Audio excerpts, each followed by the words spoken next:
The Whittaker family sits at the center of a storm that none of them asked for, a storm built from curiosity, influence, money, and the consequences of outsiders stepping into a world they did not understand. They became known as America's most inbred family, a label that was never created by them, but widely spread through headlines written far away from the small dirt road in Odd, West Virginia.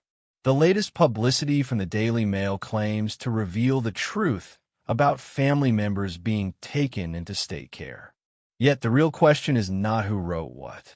The question is whether the Whittakers are being protected, exploited, or simply abandoned by a system that reacts only when cameras force it to look.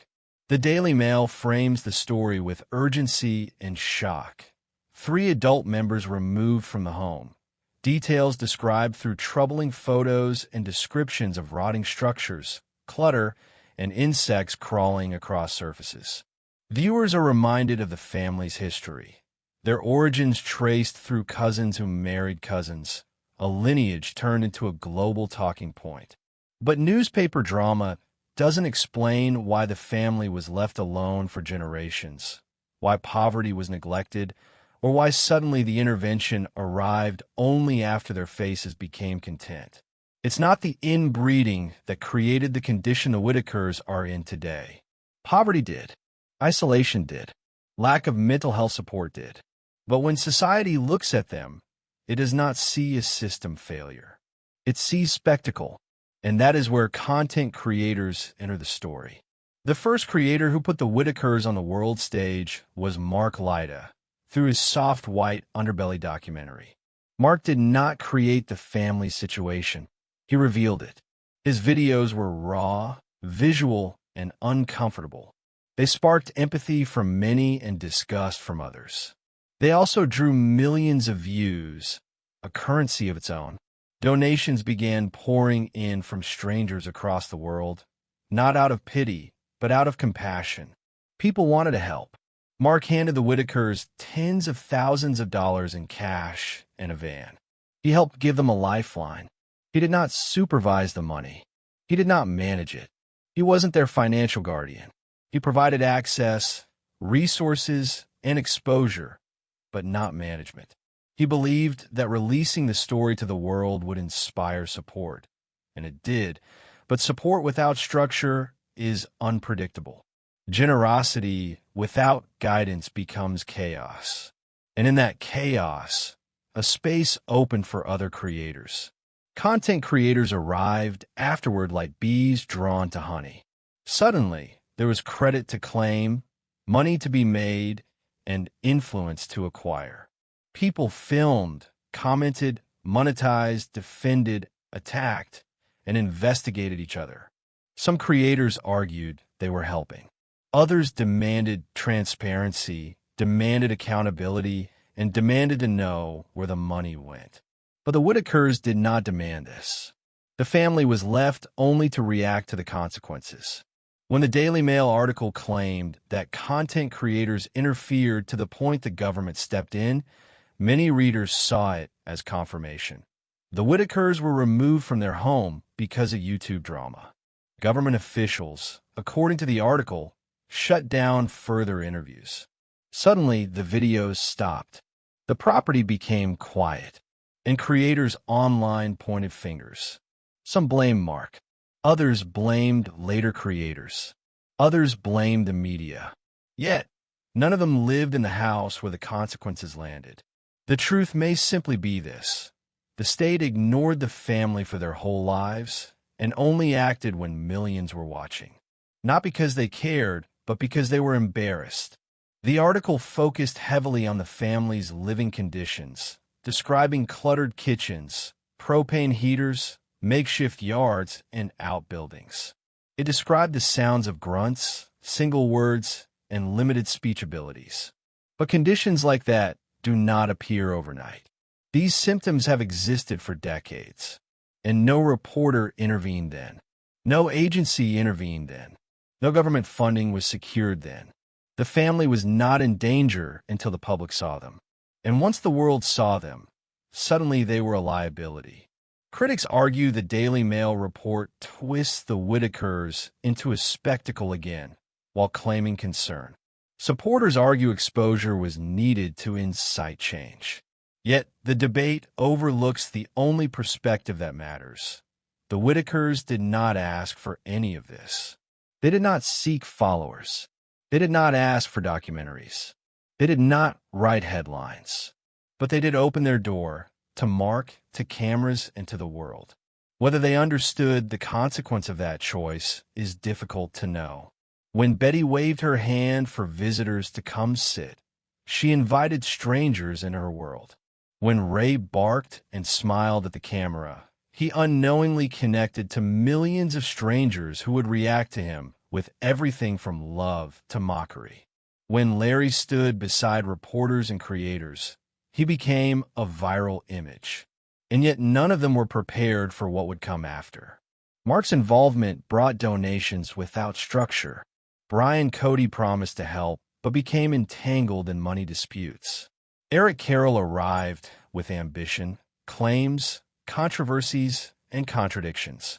Patrick helped, but walked away, leaving confusion behind. Bloggers, analysts, commentators, and reaction channels picked apart every detail. And all the while, Betty remained on that same porch. Larry remained by her side, and the three removed adults vanished into an unknown facility where no one outside their family knows where they are. The state may believe it acted in the family's best interest. Maybe it did. Maybe the Whittakers needed safer housing. Maybe they needed supervision. But the secrecy around their location and welfare leaves one unsettling question. Are they being protected, or are they being hidden? Protection means improvement. Hiding means control. The family members taken away cannot speak for themselves. They cannot call the media and explain their experience. They cannot clarify whether they want to be home. All we know is Betty misses them, and Larry says he waits for a phone call that never comes. Content creators are being blamed because they exposed the situation. Yet, without exposure, would anyone have intervened at all? Without cameras, would Ray still sit on that same porch? Would Lorraine still be sleeping in the same back room? Would Timmy still be struggling without resources? Would anyone in authority have even known? The world watched, judged, donated, criticized, laughed, admired, and reacted. And in the end, the government acted too, but only after being pushed into view. The Whittakers did not become a crisis until the world watched. They did not become at risk until the public demanded accountability. So who is at fault? The media for sensationalizing? Creators for monetizing? The government for ignoring? Or society for consuming? Maybe fault does not belong to one party. Maybe the tragedy is not who caused it, but who failed to care until there was something to gain. Speech balloon comment below. Do you believe the Whittakers were helped or exploited? And who should take responsibility now? The Daily Mail article left a wave of confusion, anger, sympathy, and curiosity. It painted the Whittaker home as a place of neglect that needed state intervention. It emphasized the shock value of their living conditions, the block walls, the propane stove, and the scattered items outside their property. But to understand what happened, no one force caused this outcome. But one truth stands above the noise. The Whittakers themselves did not have the power to control any of it. Betty did not choose headlines. Ray did not choose virality. Lorraine did not choose a facility. Timmy did not choose strangers at his door. Larry did not choose camera debates. They simply lived, and the world barged in. After the removals, their home feels quieter. The porch where they once sat together is emptier. The confusion for not seeing loved ones lingers, but confusion is nothing new to this family. They lived in confusion before, but it was familiar confusion, daily routines, known faces, predictable days. Now their confusion is new, frightening, and caused by strangers claiming to help. Intervention without communication strips people of control. It tells them they were wrong, but does not explain how to be right. It tells them they need help, but does not show them what help looks like. That is the situation the Whittakers are in now. They can no longer speak for themselves in the public eye. They are restricted from interviews. Their story belongs to state records and confidentiality agreements. But their absence speaks louder than cameras ever did. The world looked at the Whittakers and reacted. The government looked at the world and responded. But who is looking at the Whittakers now? Their story is frozen, not by creators, not by newspapers, but by a system finally reacting after decades of silence. And yet, reaction alone is not protection. Change requires more than intervention. It requires involvement, not from cameras, not from reporters, not from YouTubers fighting over money and motives, but from professionals who see beyond shock value, from social workers who communicate with families, from healthcare providers who diagnose rather than judge, from programs that support rather than remove. The Whittakers deserve solutions, not debates. They deserve resources, not secrecy.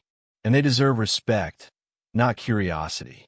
What comes next depends on whether people look at them as content, as case studies, or as humans. That choice will determine whether their viral fame becomes a lifeline or a tragedy that continues in silence. Speech balloon comment call. Share your thoughts respectfully. Should the Whittakers care prioritize family access or full state control?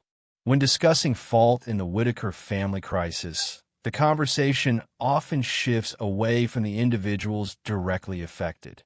Instead, the dialogue becomes a tug-of-war between media responsibility, creator accountability, and state intervention. But the answer is not found in headlines or comment sections. It lies in the everyday dynamics of the family itself, and how outside forces altered a fragile balance that had existed for decades. The core issue was never internet exposure alone. It was the sudden collision between a private life built on unspoken rules and a public world obsessed with answers, explanations, and entertainment. The Whittakers were thrust into a space where strangers attempted to interpret, define, diagnose, and manage their reality without fully understanding it. Before cameras arrived, the Whittakers lived within a predictable structure. Betty took care of the household, cooked meals, organized needs, and supervised the routines of the family members with more severe impairments. Larry assisted with chores, transportation, errands, resource pickups, and handled many tasks requiring communication outside the home. Ray and Lorraine remained in their familiar environment, where communication was nonverbal but consistent. Timmy relied on repetitive comfort, routine tasks, and physical closeness to his mother. Their daily life had limitations, but familiarity protected them from confusion and overwhelming stress. The arrival of content creators disrupted that predictability. A camera lens changes behavior, not just for those filmed, but for those surrounding them. Filming introduced incentives, attention, recognition, and eventually money. Decisions began to revolve around audience expectations. Viral interest generated donations. Donations led to more filming. More filming meant greater demand for access, more time spent recording, more opinions given by outsiders, more promises made on camera. The family became a commodity without understanding the transactional nature of content. Intent did not always equal exploitation. Not every creator sought profit at the family's expense. Some believed they were helping. Some believed they were documenting. Some simply followed a growing trend. But once money appeared, motivations blurred. Influence grew. Voices outside of West Virginia grew louder than those inside the house. Even when creators tried to advocate for the Whittakers, their presence still altered family dynamics. The Daily Mail amplified what creators started, but with a different motive. Their goal was exposure, readership, and sensational impact. The article introduced historical lineage details, family genealogy, and explicit references to inbreeding, framed as a shocking scientific discovery. Yet this information did not serve the welfare of the Whittakers. It served the curiosity of readers, reinforcing a decades-old stereotype of Appalachian poverty and rural isolation. The family became a living exhibit, a mixture of fascination and pity. Still, to blame only the media overlooks another piece of the puzzle: how the state responded to the attention. For decades, adult protective services and similar agencies had the legal ability to intervene if necessary. Poverty did not begin in 2020. Disability did not emerge because a documentary filmed it. The Whittakers lived in the same house, with the same impairments, the same lack of resources, and the same struggles for decades. But without public pressure, their case never triggered urgency. Social services often operate reactively, responding more quickly when public scrutiny threatens liability. The removals of Ray, Lorraine, and Timmy came after viral coverage intensified. Their removal came after content creators began fighting publicly. Their removal came after articles exposed legal trouble around BJ. Only then did officials step in with force, not to offer resources, not to restructure care, but to separate. This type of intervention can be emotionally catastrophic. Neurodivergent and intellectually disabled adults often struggle with abrupt separation. In the Whittaker's situation, silence was justified as confidentiality. But confidentiality without communication becomes a barrier, not protection. It does not preserve dignity. It isolates families from each other without explanation. At the same time, some argue that removal may have been necessary, not because of neglect from Betty or Larry, but because outside exposure introduced risk. When videos began filming frequently, strangers arrived at the property uninvited. Some came for curiosity. Some came for photos. Some came without understanding boundaries. Privacy was eroded. The family could not regulate who could enter or who was watching. The open-door nature of their home made them increasingly vulnerable. Content creators fueled this dynamic. Some encouraged public involvement. Some took pride in visiting frequently. Others claimed exclusive access. A community that once protected its own suddenly found itself exposed to unpredictable traffic. Supporters meant well, yet support without structure breeds chaos. Meanwhile, creators began accusing each other of exploitation while still filming. The argument over who helped the family became a competition over ownership of their story. But no one could own the story of a family that did not ask to be told. The Whittakers were left with conflict swirling around them, while having little control over how that conflict affected their lives. The question then becomes, how could intervention have happened responsibly? Real assistance would have required collaboration between creators, licensed professionals, and local support services. Donations could have been placed in monitored trust funds. Family consent could have been guided by advocates trained in disability law.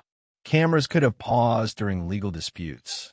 The Whittakers could have had representation instead of internet commentary.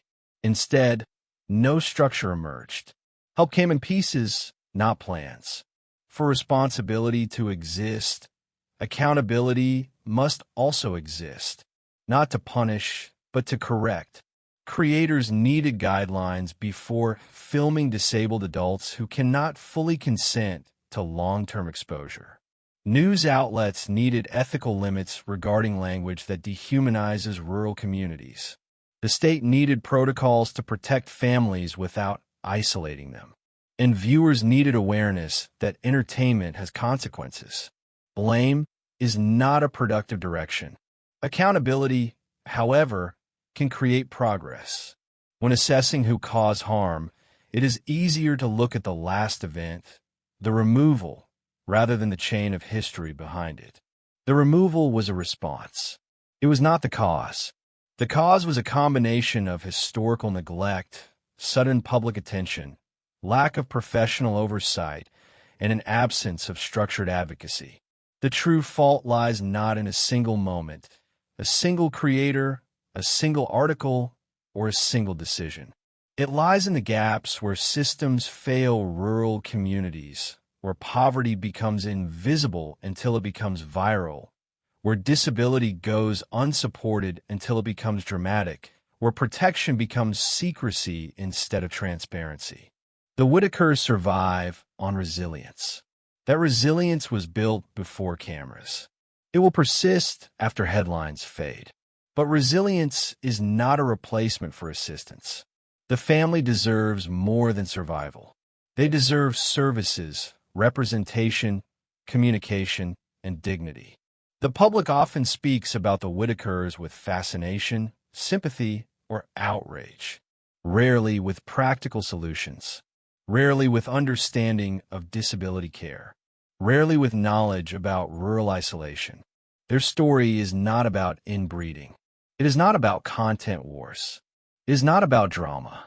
It is about what happens when society discovers poverty too late and responds without preparation.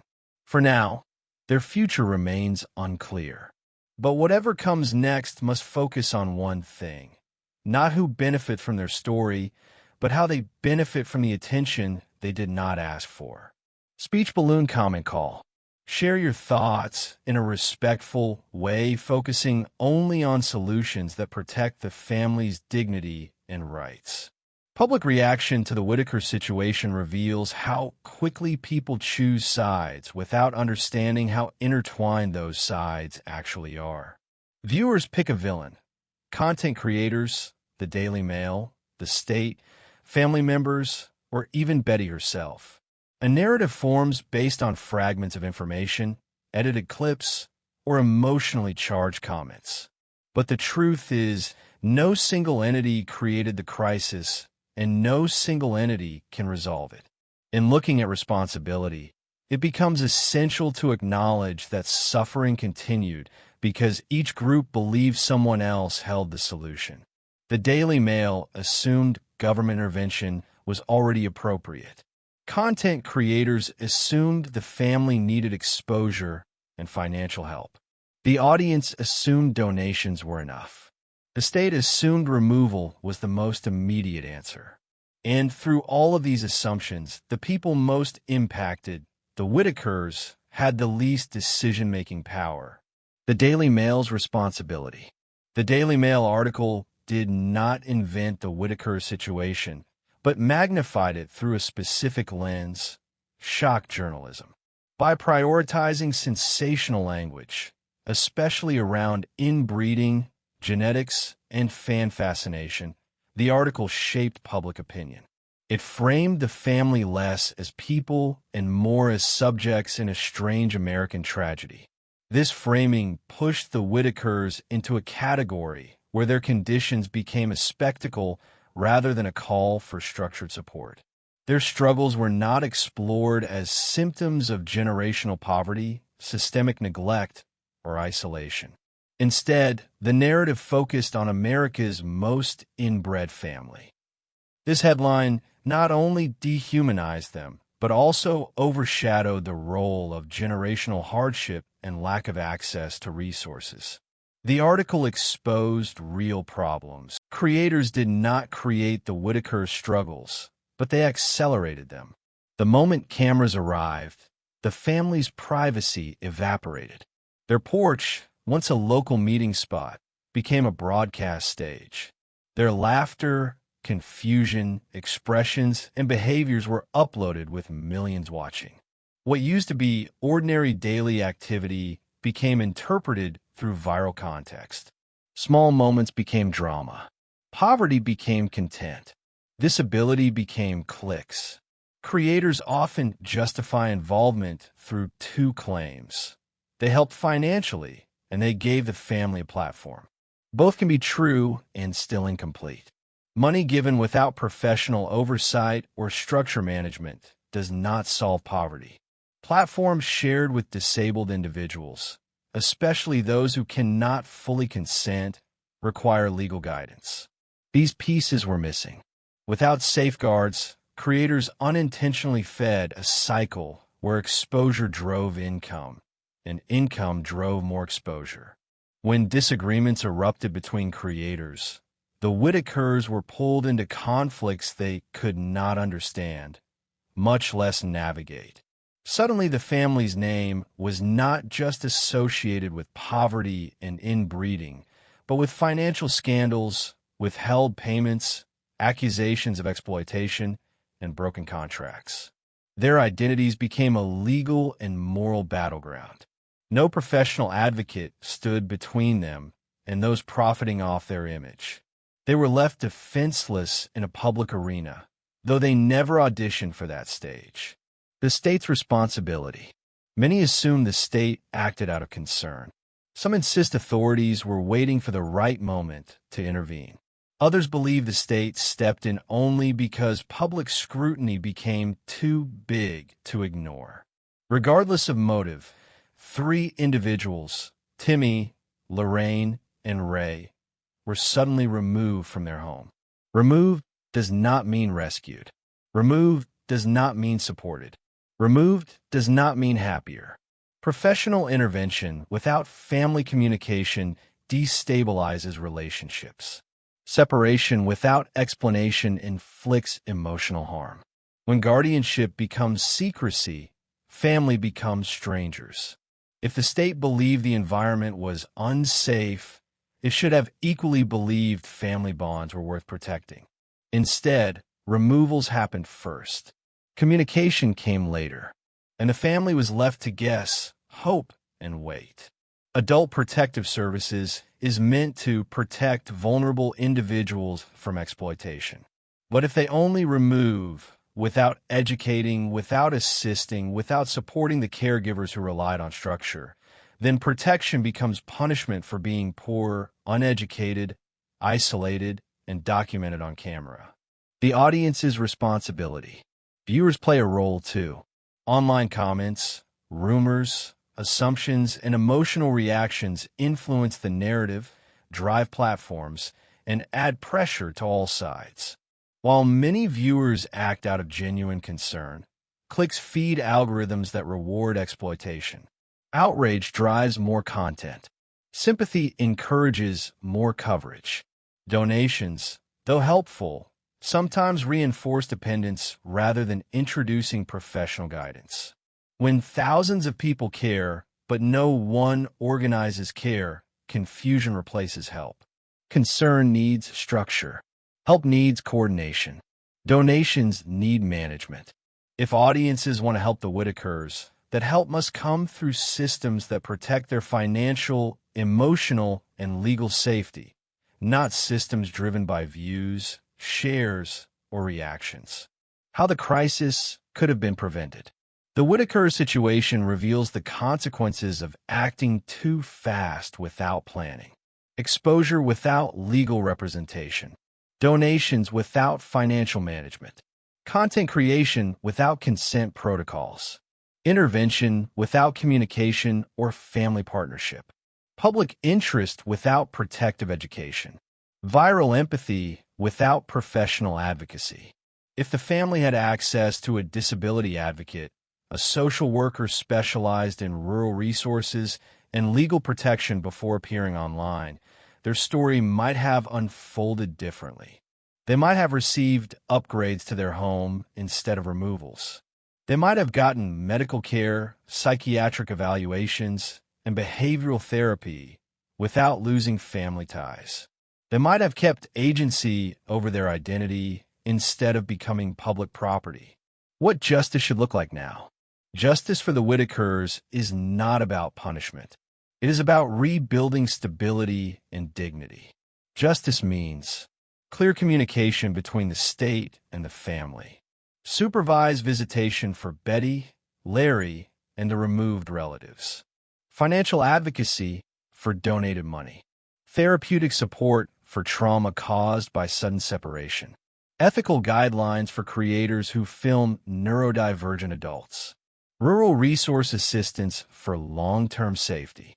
Justice does not mean removing cameras entirely. It means filming responsibly, with transparency, consent monitoring, and accountability.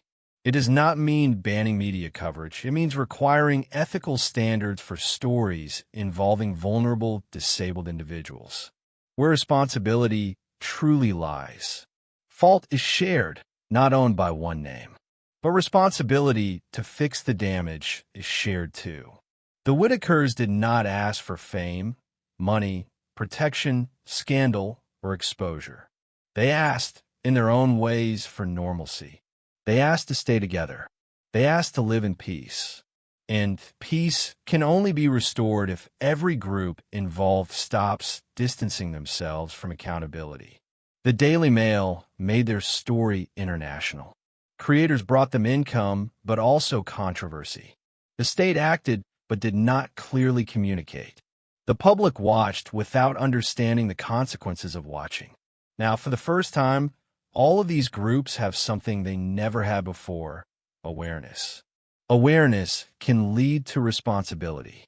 Responsibility can lead to solutions. And the family deserves solutions. Not sympathy without action. Not exposure without consent. Not intervention without communication. They deserve dignity. Because at the end of every headline, video, donation, and legal document, there are human beings who never asked to be defined by the world, only to be respected by it. Speech balloon comment call.